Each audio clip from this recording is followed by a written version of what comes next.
الحمدللہ رب العالمین والصلاة والسلام علی سید المرسلین اما بعد فاعوذ باللہ من الشیطان الرجیم بسم اللہ الرحمن الرحیم. پڑھیے الصلاة والسلام علیک یا رسول اللہ وعلی آلک واصحابک یا حبیب اللہ.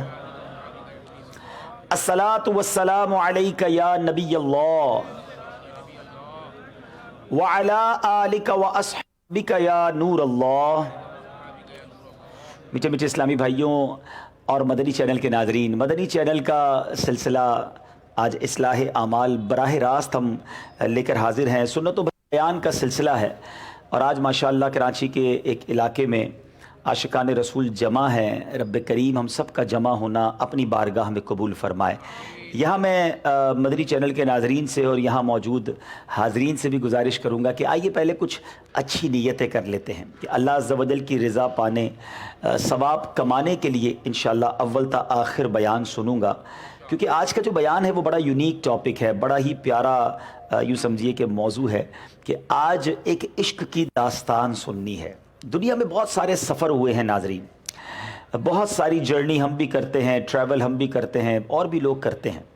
اچھا، مکے سے مدینے بھی بہت سارے لوگ سفر کرتے ہیں. ساری دنیا میں لاکھوں عازمین حج جاتے ہیں، مگر ایک سفر مکے سے مدینے ایسا ہوا تھا کہ 1400 سال گزر گئے ہیں، 1450 سال کے قریب وقت ہو گیا ہے. جب بھی اس سفر کی داستان سنتے ہیں، جب بھی اس سفر کے احوال سنتے ہیں، ایمان بھی تازہ ہوتا ہے، عشق رسول میں بھی اضافہ ہوتا ہے. میری مراد ہجرت مدینہ کا وہ سفر ہے جو نبی پاک علیہ الصلوۃ والسلام اور حضرت ابوبکر صدیق رضی اللہ تعالی عنہ نے کیا. آج انشاءاللہ اس مبارک سفر کو سننے کی، سمجھنے کی، اور اس میں ہمارے لیے میسیجز کیا ہیں، وہ واقعہ ہوا کیسے، یہ سفر ہوا کیوں تھا، یہ ساری باتیں انشاءاللہ ہم سمجھیں گے. مگر اس سے پہلے درود پاک کی ایک بڑی شاندار فضیلت آپ کو سنانا چاہوں گا. ویسے تو بہت ساری احادیث فضائل درود میں ملتی ہیں، مگر ایک ایسا ہی سفر بھی تھا، یہ بھی سمجھ لے کہ عشق کی داستان ہی ہے، کہ نبی پاک علیہ الصلوۃ والسلام اپنے صحابہ کرام کے ساتھ کہیں جا رہے تھے تو راستے میں صحابہ کرام علیہ رضوان کے لیے یہ اعلان ہوا کہ سب اپنے اپنے توشہ دان کھول لیں. کھانے پینے کے لیے بریک دیا گیا. تو جب بریک ہوا اور سب نے اپنے اپنے ٹفن باکس سمجھ لیں کھولے ہوں گے، تو ہوا یہ کہ صحابہ کرام کے پاس روٹی تھی مگر سالن نہیں تھا.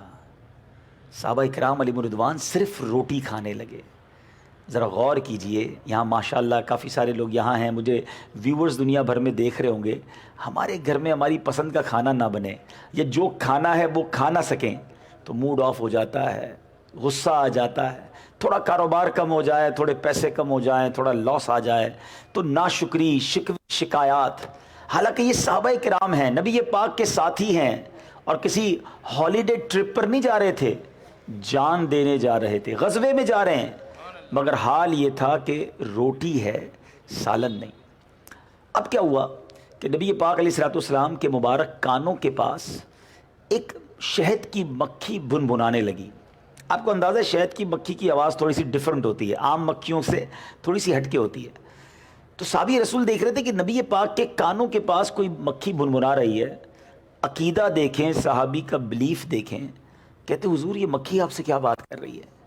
صحابہ جانتے تھے کہ یہ جانتے ہیں بولیاں سب کی. نبی پاک سب کی بولیاں جانتے ہیں.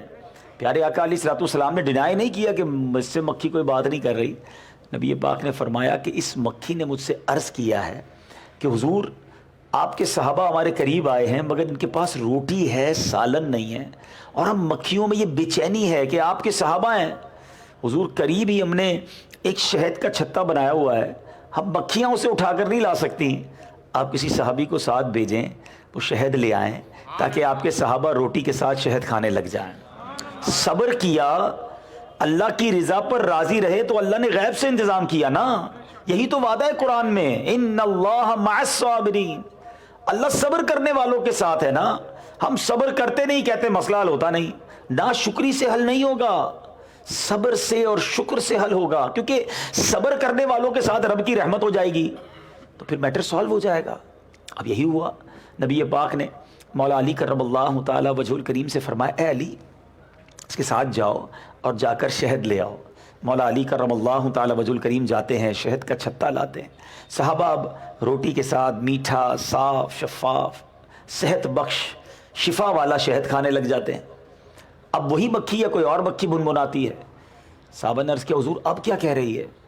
فرمایا اب میں نے اس سے ایک سوال کیا ہے, یہ اس کا جواب دے رہی ہے. اور میں نے سوال یہ کیا کہ بتاؤ تو صحیح شہد بناتی کیسے ہو؟ کہ حضور شہد تو ہم درختوں میں, جنگلوں میں, بیابان میں جاتی ہیں اور پھولوں کا, مختلف پھولوں کا رس چوس کر لاتی ہیں. تو نبی پاک نے بڑا کمال کا سوال کیا, اور یہ واقعی اگر آج بھی آپ بھی چیک کریں کہ آقا نے فرمایا پھولوں کا رس تو کڑوا بھی ہوتا ہے, پھیکا بھی ہوتا ہے, بد مزہ بھی ہوتا ہے, مگر یہ سب مل کے شہد جیسا میٹھا کیسے بن جاتا ہے؟ کبھی آپ بھی پریکٹس کیجئے گا. گلاب کی پتی کھائیں تو کھائی جاتی ہے, کھائی جا سکتی ہے, لذیذ نہیں ہوتی مگر ٹھیک ہے. مگر موتیا, چنبیلی آپ کھائیں تو منہ کڑوا ہو جائے گا. شہد اتنا میٹھا کہ نام لو تو منہ میٹھا ہو جائے. تو اتنے سارے پھولوں کا رس یہ شہد جیسا میٹھا کیسے بنتا ہے؟ اب اس مکھی نے کیا جواب دیا کہ حضور بات یہ ہے کہ جب ہم مکھیاں پھولوں کا رس چوسنے جاتی ہے نا تو ہمارے ساتھ ہمارا ایک لیڈر ہوتا ہے, ہمارا ایک امیر ہوتا ہے. حضور جب ہم پھولوں کا رس چوس کر واپس آتی ہیں تو وہ آپ پر درود پاک پڑھنا شروع کر دیتا ہے. یعنی ہم مکھیوں میں سے ہی ایک مکھی ہوتی ہے جو آپ پر درود پاک پڑھنا شروع کرتی ہے, اور حضور ہم سارے ہی اس کے پیچھے آپ پر درود پڑھنا شروع کرتے ہیں. یا رسول اللہ یہ کوئی اور کمال نہیں ہے, یہ آپ پر درود پڑھنے کی برکت ہے کہ کڑوا پھیکا رس بھی شہد جیسا میٹھا ہو جاتا ہے. اب بتاؤ آج کی سائنس کیا کہتی ہے کہ ہنی میں, شہد میں کئی بیماریوں سے شفا ہے, بڑی طاقتور غذا ہے. بندہ کمزور پڑ جائے لوگ کہتے ہیں شہد کھاؤ جان آ جائے گی. اب بتاؤ کیوں نہ جان آئے, کیوں نہ صحت ملے؟ جس چیز میں درود کی مٹھاس شامل ہو اس میں تو برکت ہی آنی ہے نا. اور اب ایک اور بات علماء نے یہ واقعہ نقل کرنے کے بعد لکھی کہ جب کڑوا پھیکا رس شہد کا, یعنی پھولوں کا کڑوا رس شہد جیسا میٹھا ہو سکتا ہے, تو پھر اگر کسی کی زندگی میں گناہوں کی کڑواہٹ ہو, کسی کی زندگی میں بدعمالیوں کی پھیکاوٹ ہو, تو اگر وہ درود پاک زندگی میں شامل کر لے تو اس کی زندگی میں بھی نیکیوں کی مٹھاس آ سکتی ہے. تکلیف میں ہیں, پریشانی میں ہیں, ٹینشن میں ہیں, مصیبت میں ہیں, طبیعت میں مزہ نہیں ہے, زندگی میں سکون نہیں ہے, آپ چاہتے زندگی مزے کی ہو جائے, پرسکون ہو جائے, بہترین لائف گزاروں, سکون کی نیند آئے, آپ درود پاک کو زندگی میں شامل کیجئے. آپ دیکھیں آپ کی مشکلیں کیسی آسان ہوتی ہیں, شہد جیسی میٹھی زندگی ہو جائے گی. تو آئیے جو جہاں موجود ہیں اور جو مدنی چینل کے ناظرین ہیں وہ بھی نیت کریں کہ انشاءاللہ روزانہ کثرت کے ساتھ درود پاک پڑھیں گے انشاءاللہ. آئیے محبت کے ساتھ بآواز بلند درود پاک پڑھ لیں. صلو علی الحبیب صلی اللہ تعالی علی محمد صلی اللہ علیہ وسلم. آج یہ جاننا ہے, کیونکہ بات کرنی ہے ہجرت مدینہ کی, یہ عجب جو عشق بھری داستان ہے یہ سننی ہے. تو یہ جو نبی پاک علیہ الصلوۃ والسلام نے مدینے کا قصد کیا, مدینے کا سفر کیا, اس کا ریزن کیا بنا؟ سب سے پہلے تو ہم یہ سمجھتے ہیں کہ اس کا ریزن کیا بنا. بلکہ بڑی پیاری بات علماء نے لکھی کہ نبی پاک مکہ ہی میں رہتے, مکہ کعبہ بھی وہیں ہے, آقا کی ولادت بھی وہاں ہوئی, 53 سال 53 ایئرس تو نبی پاک نے وہیں گزارے. افضل ترین شہر اس کو کہا گیا. اللہ کا گھر جہاں پر ہے, صفا مروہ جہاں ہے, مقام ابراہیم, حجر اسود, کتنی رب کی نشانیاں, حج بھی وہاں ہوتا ہے. سبحان اللہ. علماء نے اس پر بہت ڈیبیٹ کی اور بڑی کمال کی, بہت ساری حکمتیں, اس میں ایک حکمت یہ بیان کی کہ اگر نبی پاک علیہ الصلوۃ والسلام مکے ہی میں رہتے, مکے ہی میں آپ کا روضہ ہوتا, مکے ہی کو نبی پاک اپنا مسکن بناتے, تو ہو سکتا ہے بعد میں کوئی کہتا ہم تو مکے جا رہے ہیں اللہ کے گھر ضمناً, جس کو کہتے ہیں نا فارمیلٹی کے طور پر نبی پاک کے روضے پہ بھی چلے جائیں گے. تو یہ کیسے پتا چلتا کہ محبوب کا مقام کیا ہے؟ تو ایسی وادی جہاں بظاہر کوئی جاتا نہیں تھا, مدینہ پہلے یثرب تھا, اور یثرب کہتے کیوں تھے اس کو کہ وہاں کی آب و ہوا میں بیماریاں تھیں, لوگ بیمار ہو جاتے تھے.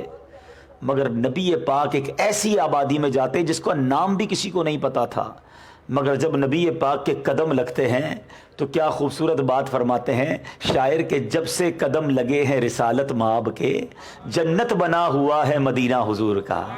اب دنیا میں کوئی مکے جائے, بے شک طواف کر لے, حج کر لے, اب مدینے کیوں جاتا ہے سیپریٹلی, الگ سے نبی پاک کی بارگاہ میں حاضری کے لیے مدینے جا رہا ہے صرف سرور کائنات علیہ الصلوۃ والسلام کے روضے کی زیارت کے لیے, تو وہ اہمیت, وہ مقام مدینے کو عطا ہو گیا نبی پاک کا وہاں ہجرت کرنے کے بعد, اور آقا نے اس مدینے کو اپنا مسکن بنایا. ایک اور بڑی خوبصورت بات بھائی, پورے مہینے پورے ہفتے کا سب سے اہم دن, سب سے مبارک دن کون سا ہے؟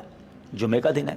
جمعے کو سردار کہا گیا دنوں کا, سورہ جمعہ قرآن میں نازل کر دی گئی, تو نبی پاک کی ولادت پیر والے دن کیوں ہوئی؟ سوال آتا ہے نا ذہن میں, مبارک دن تو جمعہ ہے, تو نبی پاک بھی جمعے والے دن پیدا ہوتے, حضرت آدم علیہ السلام کی ولادت بھی جمعے والے دن ہوئی, تو افضل ترین مبارک ترین دن نبی پاک کی ولادت کیوں نہ ہوئی؟ سبحان اللہ. علماء کہتے ہیں رب کی تو بے شمار حکمت مشیت ہے. ایک بڑی پیارا مدنی پھول علماء دیتے کہ اگر جمعے کو نبی پاک کی ولادت ہوتی تو لوگ جمعے کا دن تو ویسے ہی ادب کرتے ہیں, ویسے ہی نماز کی تیاری کرتے ہیں, ویسے ہی پاک صاف کپڑے پہنتے ہیں, ویسے ہی اس دن جمعہ مبارک کہتے ہیں, تو جمعے کے دن نبی پاک کی ولادت ہوتی تو یہ بہت بڑی, جس کو کہتے ہیں نا کہ اہم دن تھا, اس میں یہ فضیلت بھی چھپ جانی تھی, فارمیلٹی بن جاتی. کہ نہیں, پیر کے دن کو بظاہر اس سے پہلے کوئی نہیں جانتا تھا, کوئی اہمیت نہیں تھی, مگر سرور کائنات علیہ الصلوۃ والسلام پیر والے دن تشریف لائے, اور پھر خود ہی ہر پیر کو روزہ بھی رکھتے.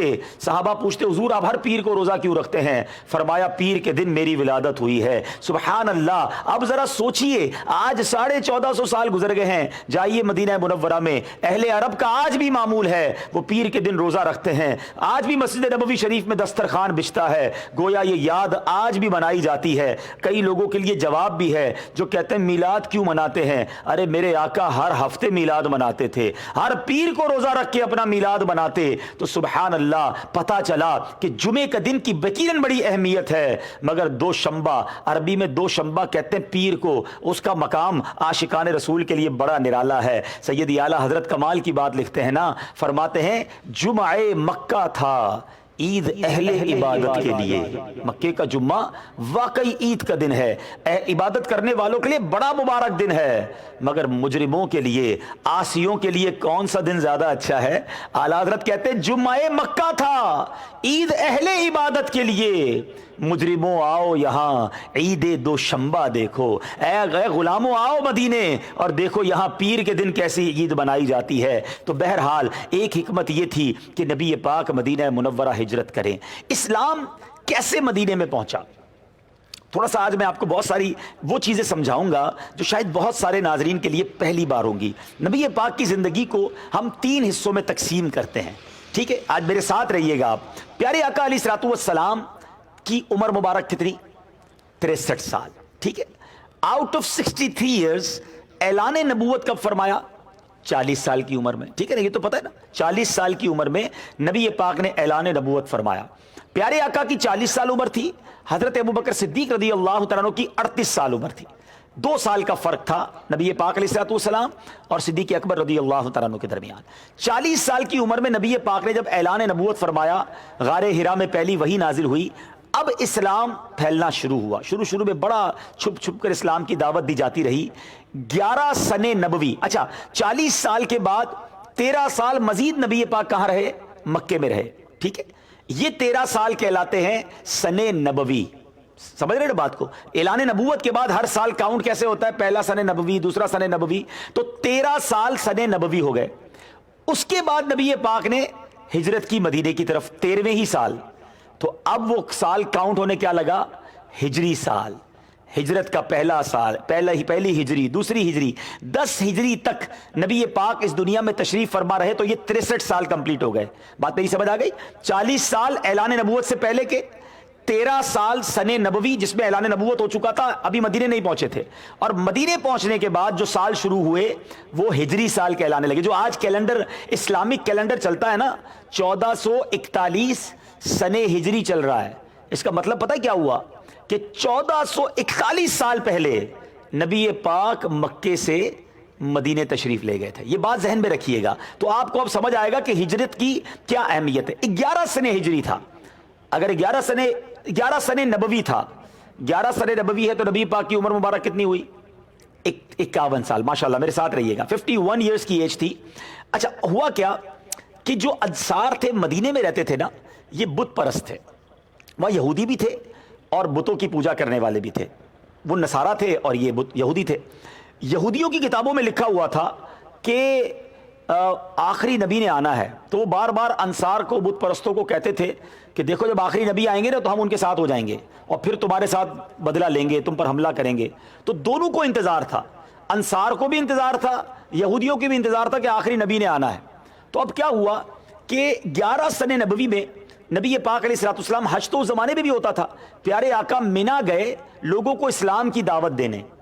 تو مدینے سے کچھ لوگ آئے تھے, انہوں نے 6 لوگوں نے اسلام قبول کر لیا, کلمہ پڑھ لیا, اور وہ انصار تھے. انہوں نے کہا اگر ہم اسلام قبول نہیں کریں گے تو ہو سکتا ہے یہودی قبول کر لے اور وہ ہم پر غالب آ جائیں, تو ہم پہل کر لیتے ہیں. 6 لوگ واپس چلے گئے. 12 سن نبوی میں نبی پاک پھر منا گئے, یعنی جو حج کا سما ہوتا تھا نا اس میں مکے مدینے ہر جگہ سے لوگ آتے تھے. تو اب جب لوگ آئے تو ان لوگوں نے 12 لوگوں نے 12 سن نبوی میں, اس کو بیعت اولا, بیعت عقبہ اولا کہتے ہیں, اس میں 11 لوگوں نے 12 لوگوں نے کلمہ پڑھا, اسلام قبول کیا. پہلے 6 ایک سال, پھر 12.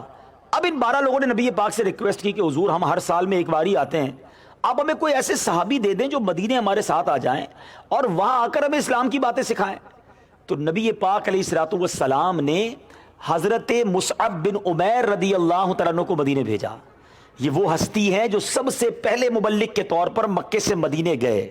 یعنی اب ذرا غور کیجئے گا, پیارے آقا کی عمر مبارک ہے 52 ہو گئی نا 12 سن نبوی میں, 52 ایئرز کی ایج ہے اور ابھی 11 سال باقی ہیں. اب ذرا غور کیجئے, نبی پاک کی حیات طیبہ میں ابھی 12-13 سال باقی ہیں اور 1 سال ہجرت سے پہلے نبی پاک نے حضرت مصعب بن عمیر کو بھیج دیا. اللہ اکبر. حضرت مصعب بن عمیر وہ ہیں, اگر آپ مدینے جائیں تو خاص ان کے روضے پہ حاضری دیجیے گا, جو نبی پاک کے چچا حضرت حمزہ رضی اللہ تعالیٰ عنہ کا مزار ہے جنت احد شریف کے دامن میں, حضرت مصعب بن عمیر کا مزار حضرت حمزہ کے بالکل برابر میں ہے. اب حضرت مصعب بن عمیر مدینے پہنچے اور انہوں نے کمال کر دیا, یہ گھر گھر میں جا کر اسلام کی دعوت دینے لگے. روزانہ کوئی 1 یا 2 کلمہ پڑھ کر مسلمان ہوتے گئے. اب آ گیا 13 سن نبوی, پھر نبی پاک منا گئے. اب بڑا قافلہ آیا مدینے سے اور 72 لوگوں نے نبی پاک کے ہاتھوں اسلام قبول کیا. یعنی مدینے میں اسلام پھیل رہا ہے. مکے میں ظلم کی آندھیاں تھیں, مارا جا رہا ہے, صحابہ کو تکلیف ہے, کبھی کسی صحابی کو تپتی ریت پہ لٹایا جا رہا ہے, کبھی راہ میں کانٹے بچھائے جا رہے ہیں, کبھی پتھر مارے جا رہے ہیں, کبھی نماز پڑھنے پہ مارا جا رہا ہے. مدینے میں ٹھنڈی ہوائیں آ رہی ہیں کیونکہ حضرت مصعب بن عمیر وہاں پہنچ گئے تھے, اسلام کی دعوت ہو رہی ہے. اب نبی پاک علیہ الصلوۃ والسلام نے صحابہ سے کہا کہ ایسا لگتا ہے کہ مدینہ منورہ سے چونکہ ایک سافٹ کارنر مل رہا تھا, نبی پاک علیہ الصلوۃ والسلام نے صحابہ کرام کو اجازت دے دی کہ اب مدینے کی طرف ہجرت کرنا شروع ہو جاؤ. اب کئی لوگ آئے ہوئے تھے مدینے سے, تو نبی پاک سے انہوں نے عرض کی کہ حضور آپ بھی مدینے آ جائیں, آپ بھی ہمارے پاس آئیں, ہم آپ کو وہاں سکون دیں گے, آرام دیں گے, آپ کا ساتھ دیں گے. تو نبی پاک کے چچا حضرت عباس جو اس وقت ایمان نہیں لائے تھے, انہوں نے بڑی تاریخی بات ان لوگوں سے کہی کہ دیکھو ہم یہاں پر, یہ ہمارے جو میرا بھتیجے ہیں محمد, یہ خاندان بنی ہاشم میں ہر طرح محترم اور باعزت ہیں, ہم لوگ ان کے دشمنوں کے سامنے کھڑے ہو جاتے ہیں. مدینے والوں اگر لے جانا ہے تو پھر ان کی حفاظت بھی کرنی ہوگی, اور اگر ڈرتے ہو تو پھر اس کا خواب دیکھنا چھوڑ دو. اللہ اکبر. اہل مدینہ نے دل و جان سے کہا کہ حضور پر ہم اپنی جانیں قربان کر دیں گے, ہم بھی تلواروں کے سائے میں بڑے ہوئے ہیں, آپ ہمیں اس خدمت کا موقع دیں. مگر حضور سے عرض کرتے ہیں کہ حضور ایک بات آپ سے بھی چاہتے ہیں, آپ مدینے آ جائیں گے اور پھر وہاں کے یہودی ہمارے خلاف ہو جائیں گے, ایسا نہ ہو بعد میں آپ ہمیں چھوڑ کر مکے آ جائیں اور ہم تنہا رہ جائیں. اللہ اکبر. ابھی نبی پاک مدینے گئے نہیں ہیں, مگر نبی پاک نے مدینے والوں سے کیا کہا, میرے آقا فرماتے ہیں مسکراتے ہوئے, اطمینان رکھو, تمہارا خون میرا خون ہے اور میرا جینا مرنا تمہارے ساتھ ہے, میں تمہارا ہوں اور تم میرے ہو, تمہارا دشمن میرا دشمن ہے, تمہارا دوست میرا دوست ہے. اہل مدینہ کو نبی پاک نے گڈ نیوز دے دی. اب تو جناب مدینے میں تیاریاں ہونے لگی کہ نبی پاک آنے والے ہیں. پیارے آقا علیہ الصلوۃ والسلام نے صحابہ کو اجازت دے دی, کیونکہ سڈنلی ایک گروپ کی صورت میں مدینے نہیں جایا جا سکتا تھا, کیونکہ کفار مکہ یہ جانتے تھے کہ اگر کسی طرح یہ مسلمان مکے سے نکل گئے اب اسلام پھیل جائے گا اور یہ واپس آ کر مکے کو کانکر کر لیں گے, مکے کو فتح کر لیں گے. چنانچہ وہ ہر وقت کی طاق میں رہتے تھے کہ کوئی نکلنے نہ پائے. بہرحال نبی پاک نے صحابہ کو اجازت دی, ایک ایک کر کے, دو دو کر کے, تین تین کر کے صحابہ مکے کی طرف ہجرت کرنے لگے. نبی پاک ابھی مدینے ہجرت کرنے لگے. نبی پاک مکے میں موجود تھے. اب انتظار تھا کہ پیارے آقا علیہ الصلوۃ والسلام کو اجازت ملے، رب کی طرف سے یہ وحی آئے کہ نبی پاک علیہ الصلوۃ والسلام بھی مدینے کی طرف روانہ ہو جائیں۔ حضرت ابوبکر صدیق رضی اللہ تعالیٰ عنہ، آپ نبی پاک کے بہت قریبی ساتھی تھے، آپ کو یہ بڑی تمنا تھی کہ پیارے آقا علیہ الصلوۃ والسلام جب ہجرت کریں تو مجھے بھی اپنا رفیق سفر بنا لیں، دل کی بڑی تمنا تھی۔ اب کفار مکہ نے کیا کیا، انہوں نے ایک پلان یہ کیا کہ پیارے آقا علیہ الصلوۃ والسلام کو مکے جانے، اب پتہ تو چل گیا کہ لوگ مدینے جا رہے ہیں تو یہ بھی جائیں گے تھوڑے دنوں میں، تو کفار مکہ نے ایک کانفرنس کی، یہ بڑی عجیب و غریب کانفرنس تھی، اور انہوں نے کہا کہ کہیں ایسا نہ ہو کہ یہ بھی مدینے چلے جائیں اور وہاں اتنی بڑی فوج بن جائے کہ یہ واپس آ کر مکہ مکرمہ پر حملہ کر دیں اور مکے کو آزاد کروا لیں گے۔ تو انہوں نے کہا کہ ایسا کرتے ہیں کہ اس کا کیا نتیجہ، کیا پلان کریں کہ یہ مکے نہ جا سکے اور اسلام پھیل نہ سکے۔ اب وہاں بڑے بڑے مکے کے جرنیل، کفاروں کے سربراہ، سپہ سالار سارے موجود تھے۔ اس کانفرنس کے اندر شیطان بھی آیا اور ایک بوڑھے کی شکل میں آیا۔ لوگوں نے اس کو پہچانا نہیں، کہا تم کون ہو؟ کہا میں شیخ نجد ہوں، میں نجد کا شیخ ہوں۔ نے کہا ٹھیک ہے بیٹھ جاؤ، اس کو بھی بٹھا لیا۔ اب ایک ایک کر کے اب سب نے اپنا اپنا پلان بتایا کہ کیا کرنا چاہیے۔ تو ایک قریش کے سربراہ نے کہا کہ ایسا کرتے ہیں کہ ان کو کسی کوٹھڑی میں بند کر دیتے ہیں، ہاتھ پاؤں معاذ اللہ باندھ دیتے ہیں، کسی سوراخ سے کھانا وغیرہ دیتے رہیں گے۔ تو شیخ نجد شیطان نے کہا کہ یہ رائے اچھی نہیں ہے، خدا کی قسم اگر تم نے ان کو کسی مکان میں قید کر دیا تو ان کے جان نثار صحابہ کو پتہ چل جانا ہے اور وہ اپنی جان پر کھیل کر قید سے چھڑا لیں گے۔ اچھا، دوسرے بندے نے پلان پیش کیا، کہتا ہے کہ ایسا کرتے ہیں مکے سے باہر نکال دیتے ہیں، کسی اور شہر بھیج دیتے ہیں، ہمیں ان کی قرآن کی آواز بھی نہیں آئے گی، یہ تبلیغ بھی نہیں کر سکیں گے۔ پھر شیطان نے انٹرسیپٹ کیا کہ نہیں ایسا مت کرنا، اگر یہ مکے سے باہر چلے گئے، ان کی آواز میں اتنی تاثیر ہے، ان کے انداز میں اتنی خوبیاں ہیں کہ لوگ ان کے قریب آ جائیں گے، یہ مسلمان کر لیں گے لوگوں کو اور ان کی تعداد بڑھ جائے گی، یہ مکے میں واپس آ جائیں گے۔ اچھا، اب ابو جہل کیا کہتا ہے؟ کہتا ہے میرے ایک رائے یہ ہے کہ ہر قبیلے کا ایک مشہور بہادر تلوار لے اور سب ایک بار ان پر حملہ کر دیں معاذ اللہ اور ان کو قتل کر دیں۔ معاذ اللہ نبی پاک کو شہید کرنے کا پلان کیا کہ ان کو قتل کر دیں، شہید کر دیں۔ اب قتل کا الزام سارے قبیلوں پر آئے گا تو یہ مسلمان جو ہیں یہ سارے قبیل والوں سے تو نہیں لڑ سکیں گے نا، اس طرح یہ معاملہ ہم حل کر لیں گے۔ اب شیطان کہتا ہے ہاں یہ بالکل ٹھیک رائے ہے۔ شیطان نے اس رائے کو کہا کہ بالکل ٹھیک ہے۔ اب یہ پلان فائنل ہو گیا کہ نبی پاک علیہ الصلوۃ والسلام پر اب حملہ کرنا ہے، اور یہ پلاننگ ہو گئی۔ یہاں یہ کفار پلاننگ کر رہے تھے، اللہ نے کیا خفیہ تدبیر فرمائی، یہ رب نے قرآن میں بیان فرمایا، اپنے حبیب کی حفاظت کا انتظام کیا کیا گیا۔ اللہ تبارک و تعالیٰ قرآن مجید میں ارشاد فرماتا ہے وَإِذْ يَمْكُرُ بِكَ الَّذِينَ كَفَرُوا لِيُثْبِتُوكَ أَوْ يَقْتُلُوكَ أَوْ يُخْرِجُوكَ وَيَمْكُرُونَ وَيَمْكُرُ اللَّهُ وَاللَّهُ خَيْرُ الْمَاكِرِينَ۔ اللہ اکبر۔ اللہ کہتا ہے محبوب یاد کیجئے جس وقت کفار آپ کے بارے میں خفیہ تدبیر کر رہے تھے کہ آپ کو قید کر دیں یا قتل کر دیں یا شہر بدر کر دیں، یہ لوگ خفیہ تدبیر کر رہے تھے اور اللہ بھی خفیہ تدبیر کر رہا تھا، اور اللہ کی پوشیدہ تدبیر سب سے بہتر ہے۔ اب کیا ہوا، کفار نے پلان کر لیا۔ اب نبی پاک علیہ الصلوۃ والسلام کو وحی نازل ہوئی، جبریل امین آئے، کہا حضور آپ نے آج رات اپنے بستر پر نہیں سونا ہے، آج رات آپ نے ہجرت کے لیے روانہ ہونا ہے۔ نبی پاک علیہ الصلوۃ والسلام سیدنا ابوبکر صدیق کے پاس آئے، کہا کہ اے ابوبکر مجھے حکم مل گیا ہے رب کی طرف سے مدینے ہجرت کا۔ کہا حضور کیا میں آپ کے ساتھ چل سکتا ہوں؟ پیارے آقا نے فرمایا ہاں ابوبکر تم میرے رفیق ہو۔ اب زارو کتار سیدنا ابوبکر صدیق رونے لگے۔ بی بی عائشہ صدیقہ رضی اللہ تعالیٰ عنہ فرماتی ہے مجھے اس دن پتا چلا کہ کوئی خوشی میں بھی روتا ہے۔ حضرت ابوبکر صدیق اتنے راضی ہو گئے کہ نبی پاک نے مجھے اپنے ساتھ سفر کے لیے اجازت دے دی ہے۔ اور اب پیارے آقا علیہ الصلوۃ والسلام نے مولا علی کرم اللہ تعالی وجہ الکریم سے کیا فرمایا، دیکھو شیر خدا کی بہادری، دیکھو اللہ کے شیر نے کیا کیا۔ پیارے آقا نے فرمایا اے علی آج میرے بستر پر تم نے سونا ہے، اور دیکھو مکے والوں کی امانتیں میرے پاس ہیں۔ نبی پاک کا کمال دیکھیں، یہ کفار مکہ نبی پاک پر ایمان نہیں لاتے تھے، مگر نبی پاک کو امین اور صادق کہا گیا۔ پیارے آقا کے پاس ان کی امانتیں بھی بڑی ہوتی تھی۔ تو نبی پاک نے علی سے کہا، مولا علی کرم اللہ تعالی وجہ الکریم سے، کہ اے علی تم صبح اٹھ کر لوگوں کی امانتیں دے کر پھر میرے پاس مدینے آ جانا۔ مولا علی کرم اللہ تعالی وجہ الکریم نے یہ نہ کہا کہ حضور آپ کے بستر پر تو آج جان کا خطرہ ہے، آج تو اٹیک ہونا ہے اور آپ اپنی جگہ مجھے سلا کے جا رہے ہیں۔ کیا شیر والا جگرا تھا، کیا دل تھا. مولا علی ساری زندگی اس بات پر فخر کرتے رہے کہ الحمدللہ میرے آقا نے مجھے چنا، اپنے بستر پر سلایا. یقیناً لوگوں کے لیے یہ کانٹوں کی سیج ہوگا کہ اس بستر پر تو جان کا حملہ ہے. کہتے مجھے نبی پاک کے بستر پر ایسے نیند آئی جیسے میں پھولوں کے بستر پر سو رہا ہوں.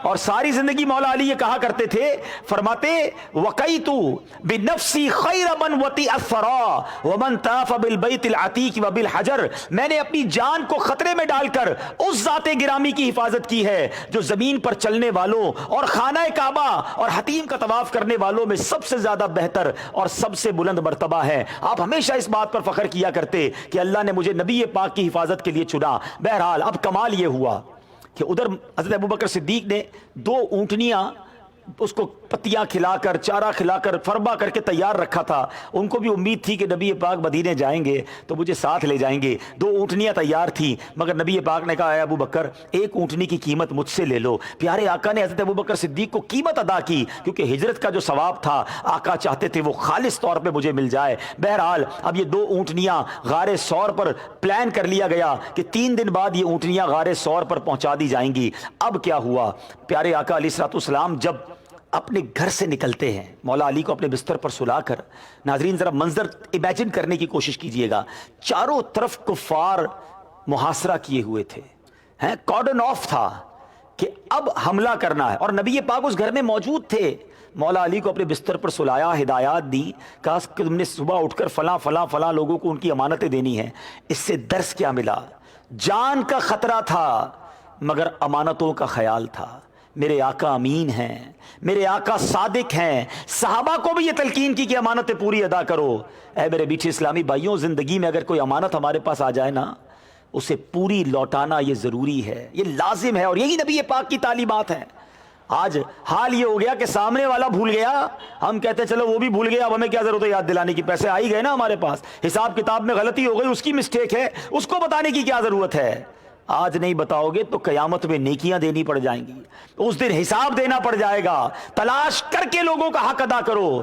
کبھی ایسا زندگی میں نہیں ہونا چاہیے کہ مجھ پر کسی کا حق آئے، چلو میرے کسی پر نکلتے ہیں تو معاف کر دوں گا مگر مجھ پر 1 روپیہ بھی کسی کا نہیں آنا چاہیے. سیدی اعلیٰ حضرت امام اہل سنت لکھتے ہیں کہ جو کسی کے 3 پیسے، 3 لاکھ نہیں، 3,000 نہیں، 3 پیسے جان بوجھ کر دبا لے گا، کل بروز قیامت اسے 700 مقبول با جماعت نمازیں دینی پڑ جائیں گی. آج لوگ بل کو کہتے ہیں اچھا 25,225 روپے کا بل ہے، چلو یار 25,000 لے لو. اب وہ سامنے والا کچھ کہتا نہیں ہے لیکن آپ کے پاس یہ اختیار نہیں تھا کہ آپ نے اس کے 225 روپے رکھ لیے. اگر وہ راضی نہیں تو قیامت کے دن 1-1 روپے کا حساب دینا پڑے گا. چھوٹی چھوٹی باتیں تو کوئی کاؤنٹ ہی نہیں کرتا کہ نہیں یار یہ نہیں ملیں گے. بھائی کیوں نہیں ملیں گے؟ 1-1 روپیہ دینا پڑے گا اگر اس کا حق ہے تو. فروٹ والے کے پاس جاتے ہیں، ڈرائی فروٹ کے پاس جاتے ہیں، بغیر اجازت اٹھا کے کھا لیا. ارے غوث پاک کے والد صاحب کا واقعہ بھول گئے، 1 سیب کا حق بخش مانے وہ کدھر تک پہنچ گئے تھے. اور آج یار لوگ لاکھوں روپے ہڑپ کر جاتے ہیں، زمین قبضہ کر لیتے ہیں، کہتے ہیں نہیں دیں گے، جو کرنا ہے کر لو. ٹھیک ہے وہ کوئی کچھ کر نہیں سکتا مگر ایک دن ہوگا جب مظلوم کا ہاتھ ہوگا اور ظالم کا گریبان ہوگا. اس دن نیکیاں دیں گے، چیک بک لے کے نہیں جائیں گے قبر میں کہ چلو وہاں کوئی پیسے مانگے گا تو بینک میں پیسے پیچھے چھوڑ آیا ہوں وہ چیک دے دوں. نہیں جناب، نیکیاں دینی پڑیں گی، نمازیں دینی پڑیں گی، اور اگر نیکیاں نہ ہوئی تو اس کے گناہ سر پر لینے پڑیں گے. مولا علی کو نبی پاک ہدایت دے کے جا رہے ہیں کہ 1-1 امانت لوٹا کر آنا. جان جوخوں میں ہے، دشمن دروازے پر کھڑا ہے. اب دیکھو نبی پاک کا معجزہ. پیارے آقا علیہ الصلوۃ والسلام باہر نکلے. اچھا یہ حکمت دیکھیں نبی پاک کی، ہاتھ میں تھوڑی سی خاک تھی. میرے آقا سورہ یاسین کی ابتدائی آیتوں کی تلاوت کرتے ہوئے جتنے کفار کھڑے نا سب کے سروں پر مٹی ڈالتے ہوئے، خاک ڈالتے ہوئے نکل گئے. یہ معجزہ تھا کہ نبی پاک ان کے سامنے سے گزرے اور کسی کو نظر ہی نہیں آئے. اچھا دور ایک شخص کھڑا تھا، وہ دیکھ رہا ہے کہ یہ لوگ سب کارڈن آف کر کے کھڑے اور ایک شخصیت اندر سے نکلی، سب کے سر پر خاک ڈالی اور وہ تو چلے گئے اور یہ ویسے ہی کھڑے ہیں. تو تھوڑی دیر بعد وہ بندہ آگے آیا، کہتا کس کا انتظار ہے؟ کہ محمد عربی صلی اللہ تعالی علیہ وسلم کا محاصرہ کیا ہوا ہے اور ان پر حملہ کرنا ہے. تو کہ وہ تو ابھی نکلے تمہارے سامنے سے. کہا نہیں ہو ہی نہیں سکتا، ہم یہیں کھڑے ہیں. کہ تم سب کے سروں پر خاک ڈالی ہے. اب جب سب لوگوں نے اپنے سر پر ہاتھ لگایا تو سب کے سروں پر خاک تھی، یعنی یہ ایک ایویڈنس تھا، نبی پاک سب کے سامنے سے گزرے اور خاک ڈال کر گئے کہ ثبوت تھا کہ آقا علیہ الصلوۃ والسلام گزرے ہیں۔ تو کہا پھر بستر پر کون ہے؟ صبح ہوئی تو مولا علی اس بستر سے صحیح سلامت کھڑے ہو جاتے ہیں اور کفار کا یہ پلان جو ہے وہ ناکام و نامراد ہو جاتا ہے۔ اب نبی پاک سبحان اللہ وہ سفر شروع ہوتا ہے۔ میں بھی مکے سے مدینے کئی بار گیا ہوں، آپ بھی کئی بار گئے ہیں۔ اللہ اکبر، یہ کیسا سفر تھا۔ سب سے پہلے جب ہم نبی پاک مکے سے باہر نکلتے ہیں، مکے کو بڑی حسرت سے دیکھ کر کہتے ہیں اے مکہ تو میرے لیے بڑا عزیز تھا، میری پیدائش بھی یہی ہوئی، میں کبھی تجھے چھوڑ کر نہ جاتا اگر مجھے یہاں رہنے والے نہ نکالتے۔ علماء اسی حدیث کے تحت بیان کرتے ہیں کہ جب تک نبی پاک مکہ میں تھے کائنات میں سب سے افضل اور اعلیٰ شہر وہ مکہ مکرمہ ہی تھا، مگر جب نبی پاک نے اپنا مسکن اپنا سب کچھ مدینے کو بنا لیا تو اب مدینہ وہاں سے افضل ہو گیا۔ اب نبی پاک بڑی غمزدگی میں، بڑی جس کو کہیں تکلیف کے عالم میں مکے سے نکلتے ہیں۔ اب آپ اگر موقع ملے، میرے پاس اس وقت اگر پریزنٹیشن ہوتی تو میں آپ کو بتاتا یہ سفر کا روٹ کیا اختیار کیا گیا۔ آپ اگر ایک کتاب میں آپ کو بتاؤں گا فیضان صدیق اکبر، یہ کتاب حاصل کر لیں، اس میں پورا چارٹ بنا ہوا ہے کہ نبی پاک مکے سے مدینے شریف کیسے گئے۔ یہ نارمل روٹ سے نہیں گئے،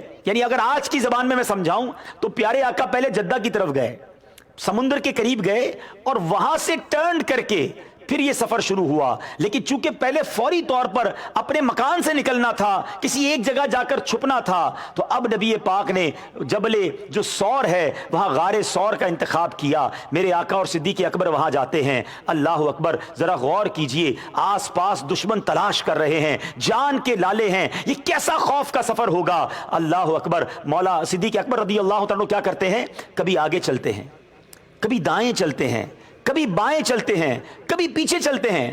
ذرا غور کیجئے کیسا انداز ہے، دو ساتھی کہیں جا رہے ہوں اور ایک ساتھی کبھی آگے آ جائے، کبھی دائیں آ جائے، کبھی بائیں، کبھی پیچھے۔ نبی پاک علیہ الصلوۃ والسلام نے صدیق اکبر سے سوال کیا، اے صدیق اکبر یہ تم کیا کرتے ہو؟ کبھی دائیں چلتے ہو، کبھی بائیں، کبھی آگے، کبھی پیچھے۔ اللہ اکبر، صدیق اکبر کا جواب سنیے، کہتے حضور جب مجھے یہ خوف آتا ہے نا کہ کہیں دشمن آگے سے حملہ نہ کر دے، حضور میں آگے آ جاتا ہوں۔ پھر خوف آتا ہے کہیں دشمن پیچھے سے حملہ نہ کر دے، حضور میں پیچھے آ جاتا ہوں۔ پھر خیال آتا ہے کہیں رائٹ سائڈ سے حملہ نہ ہو جائے، میں سیدھے ہاتھ پہ آ جاتا ہوں۔ حضور جب خیال آتا ہے آپ کی بائیں طرف انسیکیور ہے، میں ادھر آ جاتا ہوں۔ آقا علیہ الصلوۃ والسلام نے صدیق اکبر سے سوال کیا کیا، اے صدیق کیا تم یہ پسند کرتے ہو کہ اگر کوئی تکلیف پہنچے تو تمہیں پہنچے، مجھے کچھ نہ ہو؟ کہتے جی حضور اللہ کی قسم میں یہ چاہتا ہوں کہ کبھی بھی کوئی تکلیف پہنچے، کوئی مصیبت پہنچے، کوئی اٹیک ہو جائے، حضور یہ مجھ پر ہو جائے، میری جان چلی جائے، آپ کا بال بھی بیکا نہ ہو، آپ کو تکلیف نہ پہنچے۔ یہ کیسی محبت تھی۔ اب ایک اور خوف بھی تھا کہ قدم کے نشان پہچان لیے جائیں گے۔ مکے والے جب تلاش کرنے نکلیں گے صبح کہ ابو بکر پیارے آقا علیہ الصلوۃ والسلام کے بستر پر تو مولا علی ہیں، یہ کہاں گئے؟ اب تلاش کرنے نکلیں گے تو پیروں کے نشان کے ذریعے پہنچ جائیں گے۔ تو جبل سور کے نیچے کھڑے ہو کر حضرت ابو بکر کہتے ہیں حضور آپ ایسا کیجئے میرے کاندھوں پر آ جائیے، حضور آپ کے پیروں پر چوٹ لگ جائے گی، کانٹے بھی ہیں۔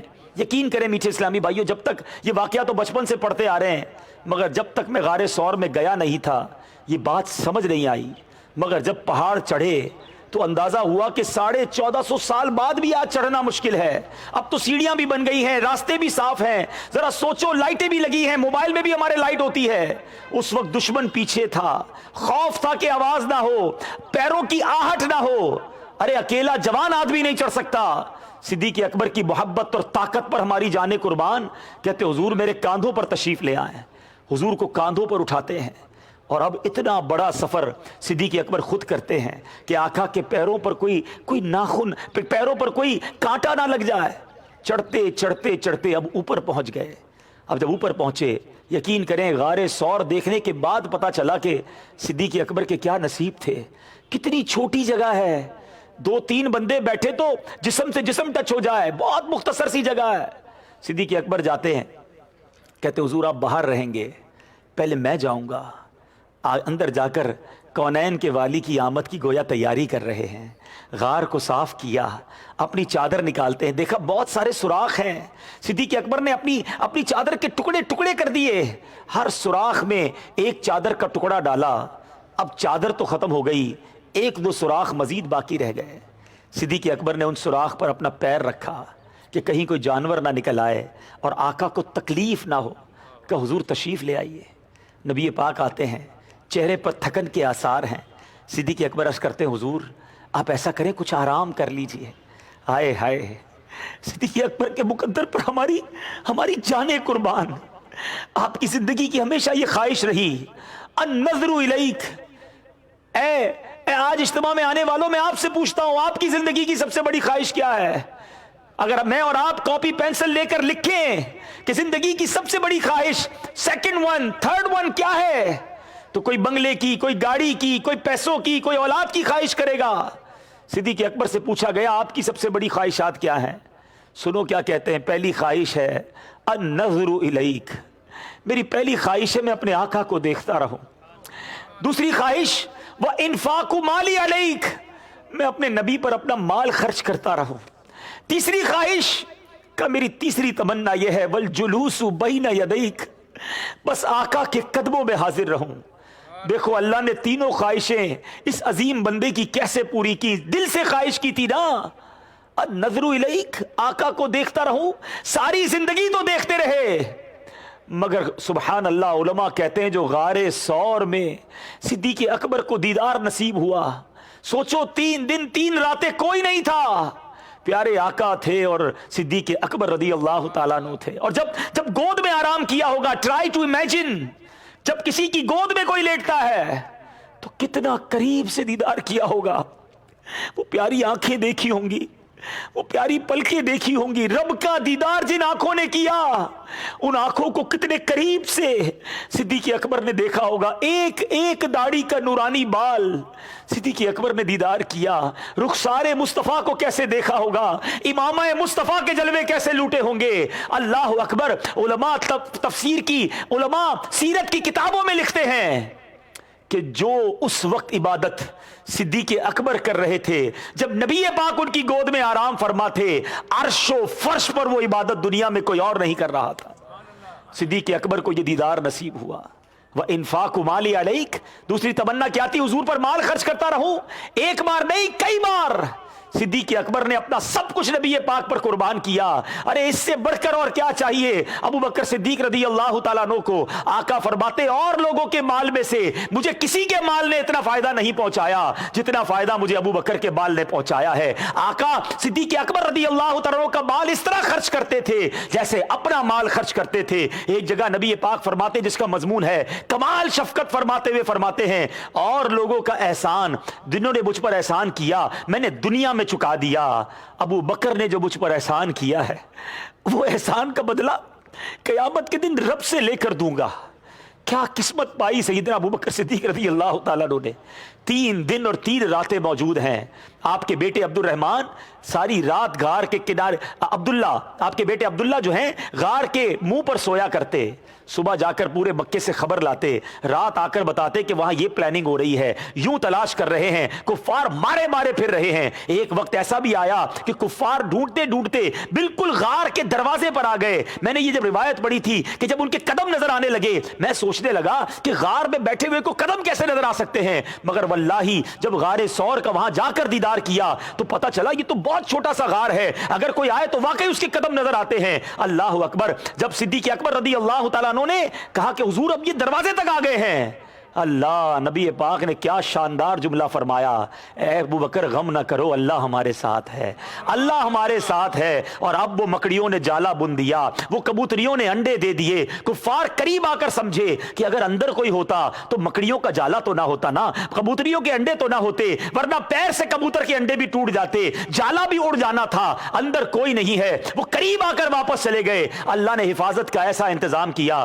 سیدی اعلیٰ حضرت نے کیا کمال کی بات لکھی ہے, کہتے ہیں جان کسی کو نظر نہیں آتی, میری اور آپ کی جان کہاں ہے, روح کہاں ہے, نظر نہیں آتی. ارے آقا تو جانے جہان ہے. فرماتے ہیں جان ہے, جان کیا نظر آئے. آقا جان ہے نا, عالم کی جان ہے, جان ہے, جان کیا نظر آئے. کیوں عدو گرد غار پھرتے ہیں, ارے دشمن گرد غار پھر رہے تھے, آقا نے ان کو نظر نہیں آنا تھا. 3 دن گزر گئے, 3 راتیں گزر گئیں. اب کفار مکہ نے دیکھا کہ مل نہیں رہے ہیں, کیسے ڈھونڈیں. اب انہوں نے ایک اناؤنسمنٹ کر دیا, بڑا عجیب اناؤنسمنٹ تھا کہ جو ان کو مدینے جانے سے پہلے پکڑ لے گا انٹرسپٹ کر کے گرفتار کر لے گا اسے 100 اونٹ انعام میں دیے جائیں گے۔ اب اس زمانے میں 100 اونٹ کا مطلب یہ ہوا کہ آج کوئی اعلان کر دے 100 لینڈ کروزر دی جائیں گی، اس زمانے کی سب سے قیمتی سواری یہی تھی۔ اب کفار مکہ نے جب یہ اعلان سنا تو دیوانہ وار لوگ نکل پڑے کہ کہیں نہ کہیں تو ملیں گے نا، اڑ کر تو نہیں جائیں گے۔ مکے سے مدینے کا ایک نارمل راستہ ہے، الگ الگ جگہوں پر الگ الگ لوگوں نے پلان کیا کہ کہیں نہ کہیں روکنا ہے۔ اب نبی پاک اور حضرت ابوبکر صدیق روانہ ہوتے ہیں، بالکل الگ راستہ اختیار کیا گیا، جو میں نے دوبارہ تو بتا دیتا ہوں کتاب کا نام فیضان صدیق اکبر کتاب میں یہ باقاعدہ پورا نقشہ موجود ہے۔ 18 مقامات پر اس کتاب کے حوالے سے لکھا کہ 18 پلیسز پر نبی پاک نے سٹے کیا تھا سفر کے دوران، اور پیارے آقا علیہ الصلوۃ والسلام کے اس سفر کے ان مقامات کو الحمدللہ ہم نے تلاش کرنے کی کوشش کی، جو مجھے یاد پڑتا ہے کہ ہم 8 سے 9 مقامات پر پہنچ گئے تھے۔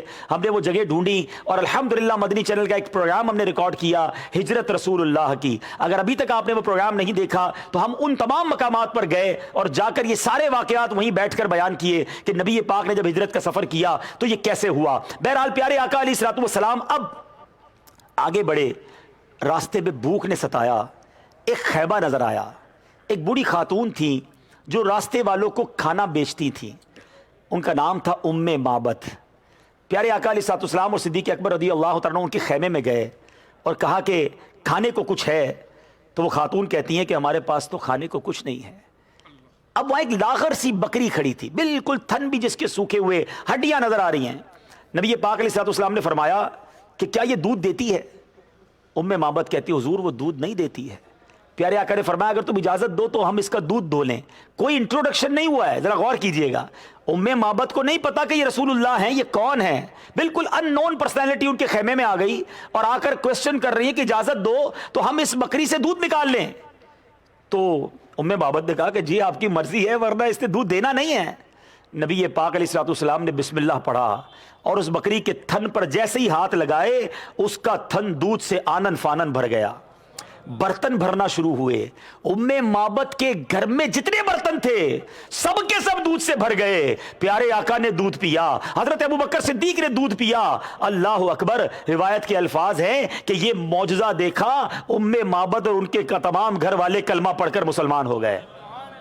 اب دودھ تو پی لیا مگر نبی پاک علیہ الصلوۃ والسلام جب یہاں سے گئے نا تو سب کو دیوانہ کر گئے تھے، آقا کا دیدار کیا تھا۔ ایک روایت کے مطابق پہلے ام معبد کو سمجھ نہیں آیا یہ کون ہے، دو روایتیں، ایک روایت تو کہ اسی وقت کلمہ پڑھ لیا اور ایک روایت یہ ہے کہ ام معبد کی یہ بکری جو ہے نا 18 سنہ ہجری تک زندہ رہی، یعنی اس کے بعد 18 سال اور زندہ رہی اور برابر دودھ دیتی رہی۔ اللہ اکبر، تمام جانوروں کے تھن جب حضرت عمر کے دور میں قحط آیا تھا خشک ہو گئے مگر یہ بکری صبح و شام روزانہ دودھ دیتی رہی۔ آقا کے ہاتھ جو لگے تھے، ایک روایت کے مطابق کیا ہوا کہ ام معبد نے پہچانا نہیں نبی پاک کو۔ کلمہ پڑھنے والی دو روایتیں، ایک تو ہے کہ اسی وقت ہو گیا، ایک یہ کہ پہچانا نہیں، نبی پاک چلے گئے۔ ان کے شوہر ابو معبد آئے اور آ کر کہا کہ اے ام معبد یہ گھر کی کیفیت بدلی ہوئی، اتنا دودھ کہاں سے آیا، تم بھی بڑی خوش نظر آ رہی ہو۔ تو ام معبد کہتی ہیں کہ کمال ہو گیا، آج ایک مبارک ہستی گھر میں آئی تھی اور انہوں نے ہمارے گھر میں قدم کیا فرمایا، گھر ہی روشن ہو گیا، بکری نے بھی دودھ دینا شروع کر دیا۔ تو ابو معبد کہتے ہیں بتاؤ تو صحیح وہ مبارک تھے کیسے، وہ دکھنے میں کیسے تھے؟ میٹھے اسلامی بھائیوں میں بڑی کمال کی بات کہنے جا رہا ہوں۔ ایک گاؤں کی عورت ہے، ایک خیمے والی خاتون ہے، راستے والوں کو سامان بیچنے والی خاتون ہے جس کو کوئی نہیں جانتا تھا۔ ام معبد نے جو نبی پاک کا حلیہ بیان کیا نا، آج بھی وہ سیرت کی کتابوں میں موتیوں کی طرح جگمگا رہا ہے۔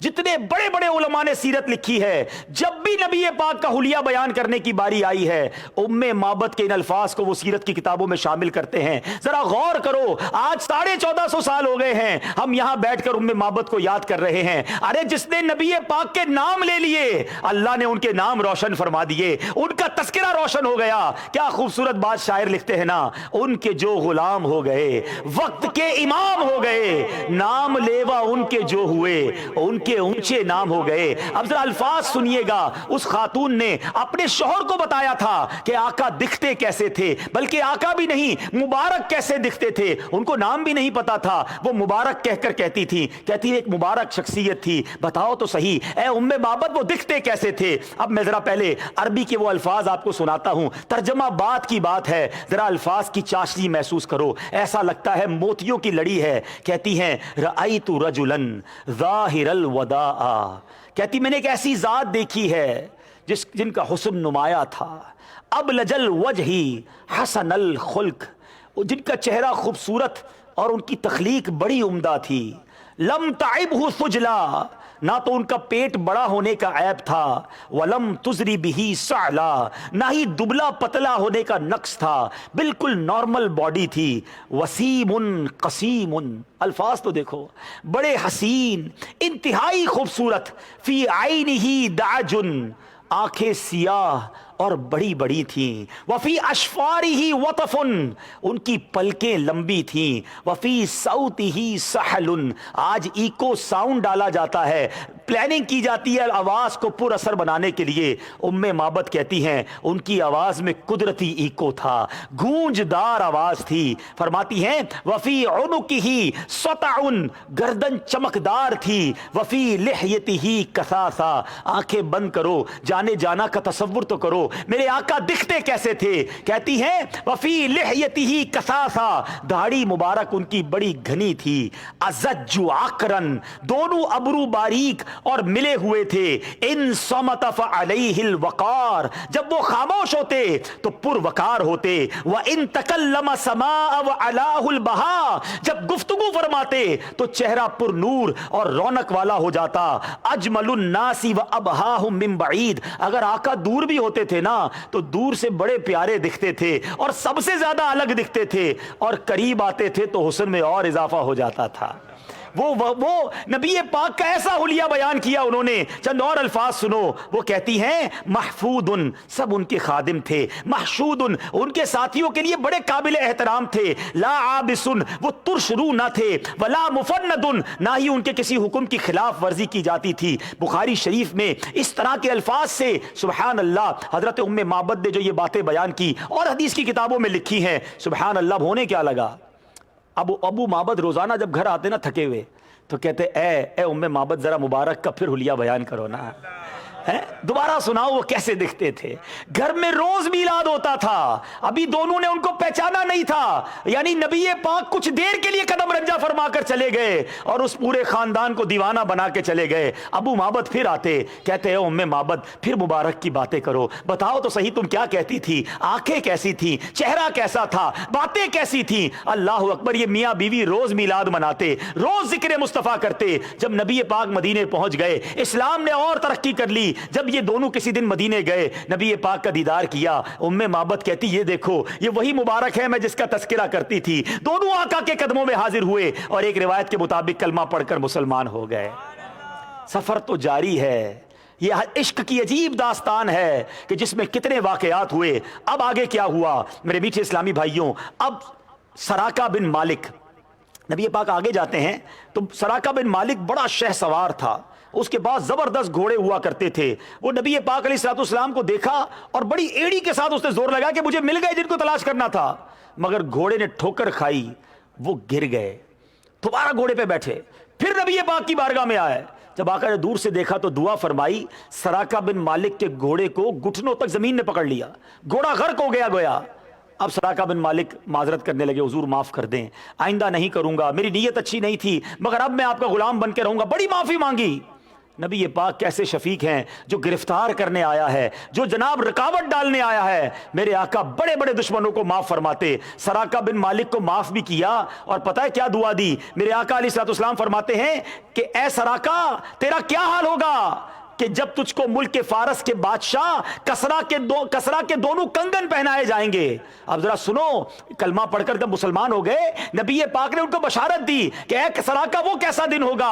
کسرا ایران کے بادشاہ کو کہتے ہیں. ابھی مسلمان ایران پہنچے نہیں تھے, میرے آقا نے غیب کی خبر دی کہ ایک وقت آئے گا جب ایران فتح ہوگا, اس کے بادشاہ کے خزانے مسلمانوں کے ہاتھ میں آئیں گے, اور اس کے سونے کے کنگن سراکا وہ تھے جو دہقان تھے, جو کھیتوں میں کسان اور جس طرح کے کام کرتے ہیں, لیکن آرڈر کیا دیا کہ تمہارے ہاتھ میں پہنائے جائیں گے. سنو اس پیشن گوئی کو, اس غیب کی خبر کو کیسے اللہ نے پورا کیا. حضرت عمر کا دور آیا, مسلمانوں نے ایران فتح کیا. جب اس بادشاہ کے کنگن مسلمانوں کے قبضے میں آئے, حضرت عمر نے یہ نہ کہا کہ جناب سونا تو مرد کے لیے حرام ہے, کہاں سراکا بن مالک کہاں ہے, اس کو بلایا جائے. سراکا آئے, کہا سراکا یہ کنگن پہنو, میرے آقا نے تمہیں یہ بشارت دی تھی کہ ایک دن آئے گا کہ جب کسرا کے بادشاہ پر جب مسلمان ایران کو فتح کریں گے تو اس کے کنگن تمہیں پہنائے جائیں گے. سبحان اللہ, حضرت عمر جیسی شخصیت نے شریعت کا حکم نہ دیکھا, یہ دیکھا کہ نبی پاک نے جو فرمایا وہی شریعت کا حکم ہے, اور سراکا بن مالک کو وہ کنگن پہنائے گئے. سبحان اللہ. اب اور آگے جاتے ہیں, ایک اور صاحب جن کا نام ہے بریدہ اسلمی, قبیلہ بنی سہم کے 70 لوگوں کو لے کر آئے. سنو, تاریخ میں بڑے واقعات آپ کو ملے ہوں گے. ماشاءاللہ علامہ صاحب بھی بیٹھے ہیں. زندگی میں ہمارے ساتھ بھی کبھی ہوتا ہے, آپ کے ساتھ بھی ہوگا کہ کوئی شخص برے ارادے سے آئے, بدلہ لینے آئے, اور بندہ دیکھے یار نیک نمازی ہے, مولانا صاحب ہے, بندہ کہتا ہے چلو یار نہیں لڑتا تم سے, معاف کر دیتا ہوں. یہ تو پاسبل ہے آج کے دور میں, مگر کائنات میں ایسے واقعات نہیں ملیں گے کہ بندہ جان لینے آئے اور دیدار کر کے جان قربان کرنے والا بن جائے. گرفتار کرنے آئے اور آقا علیہ الصلوۃ والسلام کا جلوہ دیکھے اور ان کے عشق میں خود ہی گرفتار ہو جائے. بریدہ اسلمی کہتے نہیں جانے دوں گا, نبی پاک کو مدینے نہیں جانے دوں گا, دیکھتا ہوں کیسے جاتے ہیں. آ کر ایک ہی سوال کیا, آپ کون ہیں؟ پیارے آقا علیہ الصلوۃ والسلام نے فرمایا میں محمد بن عبداللہ, اللہ کا رسول ہوں. یہ الفاظ سنے دل کی کیفیت ہی بدل گئی, کلمہ پڑھ کر مسلمان ہو گئے. اب ذرا غور کرو, دیدار کا عالم کیا ہوگا. ہر کوئی فدا ہے بن دیکھے. میں اور آپ سن رہے ہیں تو اتنا مزہ آ رہا ہے, جب ان صحابہ نے دیدار کیا ہوگا, ہر کوئی فدا ہے بن دیکھے, دیدار کا عالم کیا ہوگا. بریدہ اسلمی کہتے ہیں حضور پہلے تو یہ خیال تھا آپ کو مدینے جانے نہیں دوں گا, مدینے جانے سے پہلے روکوں گا. حضور اب آپ کا غلام بن گیا ہوں, دیکھتا ہوں مدینے جانے سے روکتا کون ہے. نعرہ تکبیر, نعرہ رسالت. یا رسول اللہ. اب کیا ہوا؟ بریدہ اسلمی کہتے ہیں حضور ایسے نہیں جانا, اب مدینے جانا ہے تو کوئی شان سے جانا چاہیے. اپنا امامہ اتارا, کھنجر پر امامہ لگایا, کا حضور پرچم ہونا چاہیے. پیارے آقا اور صحابہ بڑی شان سے مدینے کے قریب پہنچ رہے ہیں. ادھر تو یہ تکلیفیں ہیں سفر میں, یہ داستانیں بن رہی ہیں, مگر مدینے میں استقبال کی تیاریاں ہیں. کوئی موبائل فون کا زمانہ تو تھا نہیں, کوئی نیویگیشن کا زمانہ تو تھا نہیں کہ کس دن کتنے بجے ٹرین پہنچے گی, چلو اسٹیشن پہ جا کے استقبال کرتے ہیں. مدینے والے روز آ کر مدینے کی سرحد پر کھڑے ہو جاتے کہ آج اللہ کے حبیب آئیں گے, ہمارے مدینے میں قدم رنجا فرمائیں گے. یہ اطلاع تو مل گئی تھی کہ مکے سے نکل گئے ہیں, مگر یہ پتہ نہ چلتا تھا دن کون سا ہوگا, وقت کون سا ہوگا. روز صبح سویرے مدینے والے مدینے کے دروازے پر, مدینے کے انٹرنس پر پہنچ جاتے. قباء کے آگے جگہ, یعنی یہ جو مسجد قباء آج ہے یہ سمجھ لیں مدینے کا داخلہ تھا, بلکہ آج بھی اگر آپ مکے سے مدینے جائیں تو پہلے مسجد قباء آ جاتی ہے. تو بہرحال وہ وہاں کھڑے رہتے, واپس چلے جاتے. ایک دن, 2 دن, کئی دن گزر گئے, مگر امید تھی کہ آقا تشریف لائیں گے. ایک صبح آئے, کافی دیر تک کھڑے رہے, سورج نکل آیا, مایوس ہو کر گھر کی طرف چلے گئے. تھوڑی دیر ہوئی تو دور دھول اڑتی نظر آتی ہے, دور دھول اڑتی نظر آتی ہے کہ کوئی قافلہ آ رہا ہے. ایک شخص اپنے گھر کی چھت پر تھا, دور سے دیکھا, کہا مدینے والوں آ جاؤ, جس ہستی کا انتظار تھا وہ مدینے میں داخل ہونے والے ہیں.